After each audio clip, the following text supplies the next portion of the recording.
Cricket ইতিহাসে কিছু বিদায় থাকে নীরব, আবার কিছু বিদায় হয়ে ওঠে গল্পের মতো। একই মাঠে, একই মাসে এবং একই রানে ক্রিকেটকে বিদায় বলেছেন দুই দেশের দুই কিংবদন্তি। শুনতে অবাক লাগলেও সত্যি, বিরাট কোহলি আর উসমান খাজার অবসর যেন লিখে রাখা ছিল একই স্ক্রিপ্টে।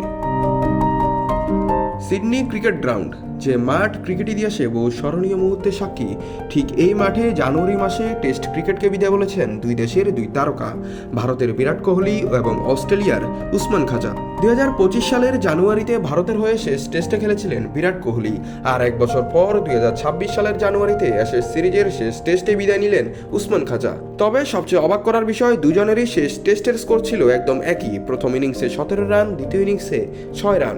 আর কোহলি সেই ম্যাচে হেরেছিলেন অস্ট্রেলিয়ার কাছে, আর খাজা বিদায় নিলেন জয় দিয়ে ইংল্যান্ডকে হারিয়ে। উসমান খাজা তার টেস্ট কেরিয়ার খেলেছেন 88টি ম্যাচ, 6229 রান, গড় প্রায় 43, 16টি শতক, একটি ডাবল সেঞ্চুরি ও 28টি অর্ধশতক। অন্যদিকে বিরাট কোহলি 123টি টেস্টে 9230 রান, গড় প্রায় 47, 30টি শতক, 2টি ডাবল সেঞ্চুরি ও 31টি 50, এক কথায় আধুনিক যুগের টেস্ট কিংবদন্তি।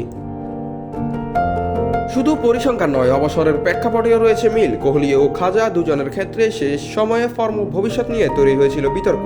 চাপের মধ্যে দুজন টেস্ট ক্রিকেটকে বিদায় বলেছেন। তবে পার্থক্য হলো, খাজা খেলতেন মূলত শুধু টেস্টে, কিন্তু কোহলি খেলেছেন 3 ফরম্যাটেই।